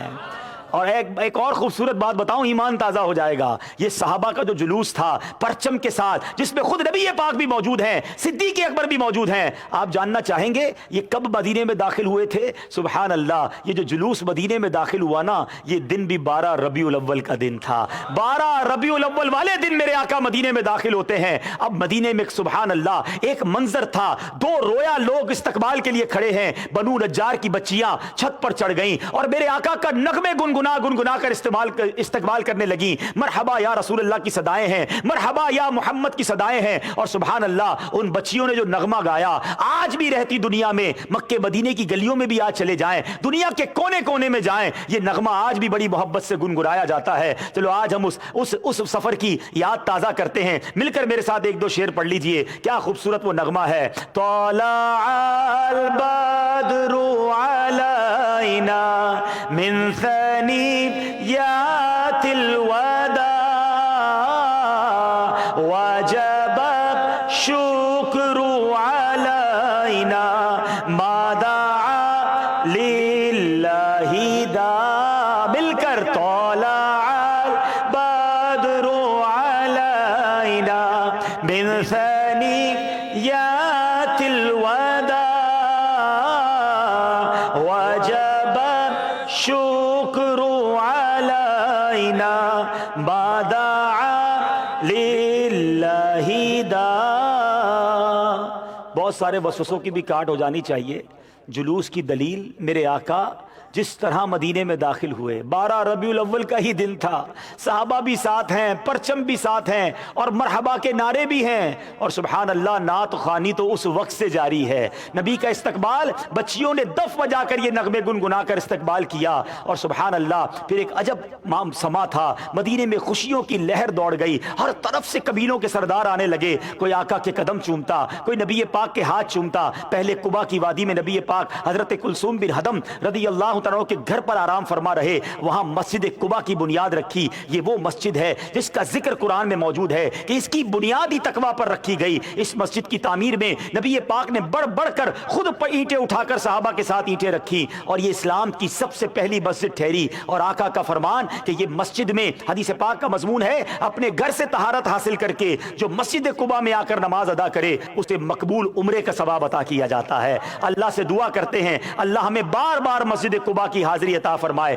اب آقا واپس نکلتے ہیں. اب جب وہاں سے آگے نکلے, جمعے کا وقت آ گیا. نبی پاک نے جس جگہ جمعے کی نماز ادا فرمائی, یہ پہلا جمعہ تھا جو ہجرت کے بعد پڑھا گیا, اور اس جگہ پر مسجد جمعہ آج بھی اس یادگار کی جگہ پر بنائی گئی موجود ہے جہاں جمعہ پڑھا. پھر میرے آقا سوئے مدینہ تشریف لائے. اب ہر مدینے والا چاہ رہا ہے, ہر شخص چاہ رہا ہے کہ حضور میرے گھر کرم فرمائیں, حضور میرے مہمان بنے. سبحان اللہ, اللہ کے حبیب علیہ الصلوۃ والسلام فرماتے میری اونٹنی پر چھوڑ دو, یہ اللہ کی طرف سے بتائی ہوئی ہے, یعنی اونٹنی جہاں رکے گی وہی میرا مقام ہوگا. ہر صحابی کی امید ہوگی کہ اونٹنی میرے گھر کے باہر آ کر رکے, مگر حضرت سیدنا ابو ایوب انصاری رضی اللہ تعالیٰ عنہ کی قسمت پر ہماری جان قربان کہ اونٹنی ان کے گھر پر جا کر رکتی ہے, اور آپ کو میزبان رسول بننے کا شرف ملتا ہے. دل و جان سے آپ کی خدمت کی. یہ ایک الگ داستان ہے کہ سیدنا ابو ایوب انصاری کا جو گھر تھا, یہ گھر کس کا تھا, انشاءاللہ پھر کبھی موقع ملا تو بیان میں اس کو بھی بیان کریں گے کہ یہ بھی ایک عجب داستان ہے.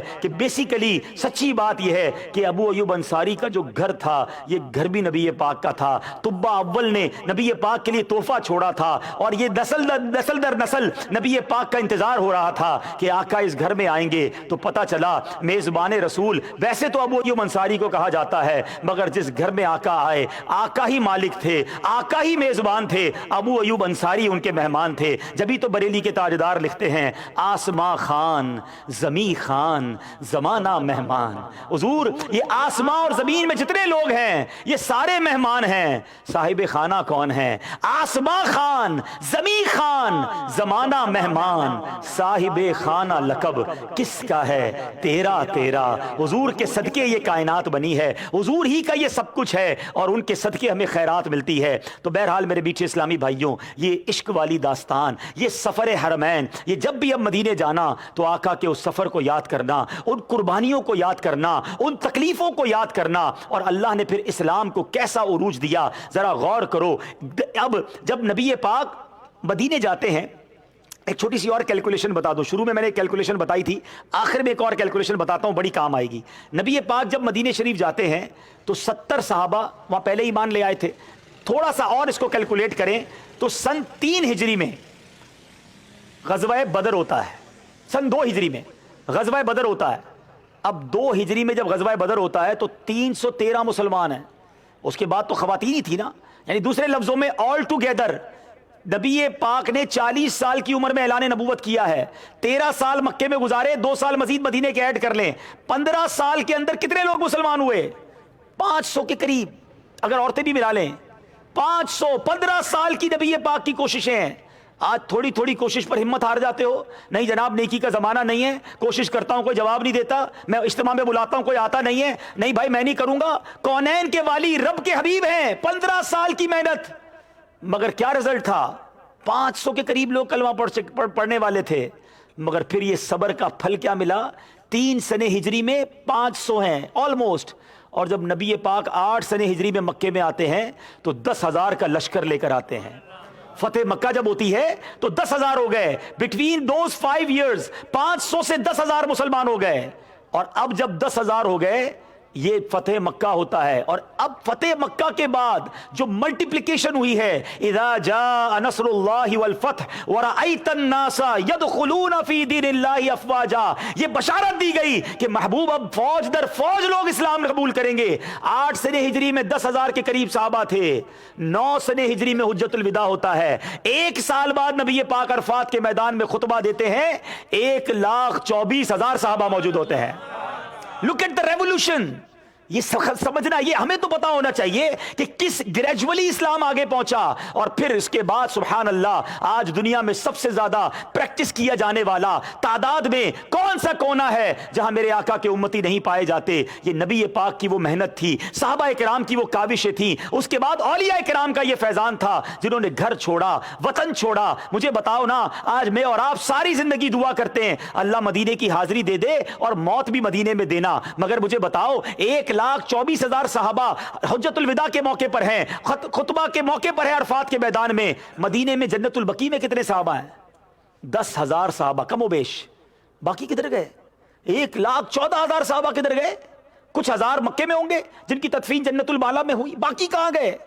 ہم اور آپ مدینے جانے کے لیے تڑپ رہے ہیں، انہوں نے مدینہ چھوڑا، مکہ چھوڑا، ساری دنیا میں پھیلے نبی پاک کے پرچم کو لے کر، اسلام کے پرچم کو لے کر۔ اے پاکستان میں کلمہ پڑھنے والوں، احسان ہے ہم پر صحابہ اور اولیاء کا۔ پھر اس کے بعد جب صحابہ کا دور ختم ہوا، اولیاء نے یہ پرچم اٹھایا۔ ہم شکر گزار ہیں خواجہ غریب نواز کے جو پاک و ہند آئے اور 90 لاکھ غیر مسلموں کو مسلمان کر گئے۔ ارے کراچی والوں دیکھو تو صحیح، کون سا کونا ہے جہاں اللہ کا ولی نہیں ہے؟ عبداللہ شاہ غازی یہاں ہیں، کیماڑی جاؤ تو وہاں اللہ کے ولی ہیں، طرح طرح کے مزارات ہمارے کراچی کے اطراف میں ہیں۔ کبھی ایک کام کیا کرو، مزارات اولیاء پہ جاتے ہو نا، فاتحہ پڑھنا بہت اچھی بات ہے، ذرا یہ چیک کیا کرو یہ اللہ کے ولی پیدا کدھر ہوئے تھے؟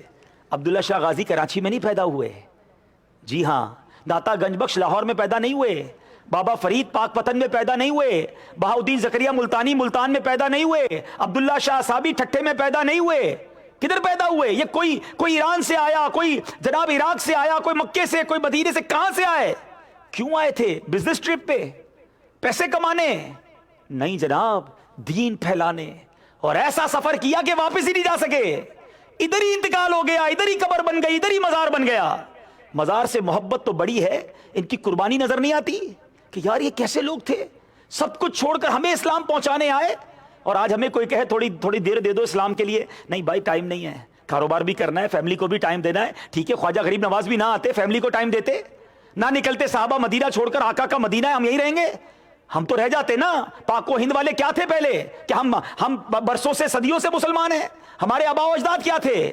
احسان مانو اولیاء کا، احسان مانو صحابہ کا جنہوں نے ہم تک اسلام پہنچایا، اور اب ہماری باری ہے کہ ہم نبی پاک کے پرچم کو بلند کریں، اس دین کے پیغام کو آگے پہنچائیں، اپنے کردار سے، اپنی گفتار سے، اپنی کوششوں سے۔ اللہ سلامت رکھے دعوت اسلامی کو کہ آج کے دور میں صحابہ اور اولیاء کے اس فیضان کو عام کر رہی ہے دعوت اسلامی، آج ہمیں موقع دیتی ہے کہ آؤ تم بھی دین کی کچھ خدمت کر لو، تم بھی کچھ اولیاء اور صحابہ کے طریقے پر عمل کر لو۔ ارے نبی پاک نے اور صحابہ نے اتنی تکلیفیں اٹھائیں، تھوڑی تکلیف تم بھی اٹھاؤ، اپنے گھر سے نکل کر کسی تک اسلام کی بات پہنچا دو، دین کی بات پہنچا دو، سنت کی بات پہنچا دو۔ آج دعوت اسلامی کے مدنی قافلے جب بیرون ملک سفر کرتے ہیں، پچھلے دنوں ایک بیرون ملک قافلہ گیا افریقہ کے ملک میں، 200 غیر مسلموں کو مسلمان کر دیا۔ یہ صحابہ کا کام، یہ اولیاء کا کام ہے جو آج دعوت اسلامی کر رہی ہے۔ تو اے میرے میٹھے اسلامی بھائیوں، یہاں بہت سارے مخیر اسلامی بھائی بیٹھے ہیں، صرف پیسے دینے سے دین کی خدمت نہیں ہوگی۔ پیسہ تو رب نے مجھے دیا ہے تو میں دے رہا ہوں، اس میں کیا کمال کیا؟ زکات مجھ پر فرض اس لیے ہوئی کہ رب نے مال دیا تو میں زکات دے رہا ہوں۔ عثمان غنی بھی مال دیتے اور گھر میں بیٹھے رہتے، صحابہ آتے ہر مہینے چندہ لے جاتے، عثمان غنی مال بھی دیتے رہے اور نبی پاک کے ساتھ ہر جگہ کھڑے ہو کر دین کی خدمت بھی کرتے رہے. حضرت ابوبکر صدیق نے اپنا سارا مال بھی لٹایا اور جب وقت پڑی تو اپنی جان قربان کرنے کے لیے بھی آگے رہے. تو صحابہ کا تو یہ انداز رہا تھا. ہم کہتے ہیں بھائی میں چندہ تو دیتا ہوں, میں مسجد تو بناتا ہوں, اس کے بعد اور کیا کروں؟ پریکٹیکل کیا کرتے ہیں آپ کی کوشش سے کتنے نمازی بنے, آپ کی کوشش سے کتنوں نے حرام چھوڑا, آپ نے کتنوں کو اسلام کی طرف اچھے انداز سے بلایا. آئیے دعوت اسلامی آپ کو پلیٹ فارم دیتی ہے. آپ بزنس مین ہیں, آپ اسٹوڈنٹ ہیں, آپ ڈاکٹر ہیں, آپ وکیل ہیں, آپ دنیا کے کسی بھی شعبے میں ہیں اور آپ آج چاہتے ہیں کہ یار کیا صدیق اکبر رضی اللہ تعالیٰ کی باتیں سنی ہیں, میں بھی مرنے سے پہلے کوئی دین کی خدمت کرنا چاہتا ہوں. دعوت اسلامی آپ کے مزاج کے مطابق آپ کو ایک انداز دیتی ہے کہ آئیے مل کر دین کی خدمت کرتے ہیں, آئیے دنیا بھر میں نبی پاک کے دین کا نام روشن کرتے ہیں. اس دعوت اسلامی کا مدنی ماحول آپ کو یہ پلیٹ فارم دیتا ہے. تو آج نیت کریں کہ انشاءاللہ سیدنا صدیق اکبر رضی اللہ تعالیٰ عنہ کی جو ہم نے باتیں سنی ہیں, نبی پاک کے وہ یار غار بھی ہیں, یار مزار بھی ہیں, اللہ سے دعا بھی کرتے ہیں کہ اللہ ہمیں ایسی ہمت دے, ہمیں ایسی طاقت دے, ہماری زبان میں ایسی برکت دے دے کہ ہم بھی تیرے دین کی خدمت کرنے والے بن جائیں. مالک ہمارے اوقات میں برکت دے, اے اللہ ہمارے کام میں بھی ایسی برکت دے دے کہ تھوڑا وقت کام کو دیں اور تیرے دین کو بھی وقت دیا کریں. اللہ یقین جانو میرے میٹھے اسلامی بھائیوں, جانا ہم سب نے دنیا سے, کچھ ایسا کر کے جاؤ کہ جب قبر کے اندر جائیں نا تو نم کا نومت العروس کا مجدہ ہمیں مل جائے. علماء کہتے ہیں کچھ خوش نصیب وہ ہوں گے جب قبر میں جائیں گے انہیں کہا جائے گا نم کا نومت العروس, سو جا کہ جیسے دلہن سوتی ہے. ادھر کام کر لو نا. کیا پیاری بات بزرگان دین فرماتے ہیں, زمین کے اوپر کام, زمین کے اندر آرام. ایسا کام کر لو زمین کے اوپر کہ پھر جب اندر جائیں نا تو پھر آرام کریں. جاگنا ہے جاگ لے, افلاک کے سائے تلے, حشر تک سوتا رہے گا خاک کے سائے تلے. اللہ مجھ سے بھی کوئی ایسا کام لے لے, آپ سے بھی کوئی ایسی خدمت لے لے کہ جب دنیا سے جائیں اور قبر میں جائیں تو سیدی اعلیٰ حضرت کے اس شعر کے مستاق بن جائیں کہ قبر میں لہرائیں گے تا حشر چشمے نور کے, قبر میں لہرائیں گے تا حشر چشمے نور کے, جلوہ فرما ہوگی جب طلعت رسول اللہ. آقا کی سنتوں کی خدمت کر کے دنیا سے جائیں کہ جب نبی پاک محشر کے دن دیکھیں تو کہیں یہ میرا غلام آیا ہے, میری سنتوں کی خدمت کرتا تھا, میرے دین کے لیے کوشش کرتا تھا, لوگ اس کو سناتے بھی تھے, اس کا دل بھی توڑتے تھے, مگر پھر بھی یہ دین کا کام کرتا تھا. اللہ کرے ان غلاموں میں ہم سب کا نام شامل ہو جائے. دعوت اسلامی کے اجتماعات میں شرکت کرتے رہیے, مدنی قافلوں میں سفر کرتے رہیے. اللہ تعالیٰ مجھے اور آپ کو عمل کرنے کی توفیق عطا فرمائے. مدنی چینل کے ناظرین آپ سے اجازت چاہیں گے. صلو علی الحبیب صلی اللہ تعالی علی محمد صلی اللہ علیہ وسلم. میں مبلغ بنوں سنتوں کا, خوب چرچا کروں سنتوں کا, ہو کرم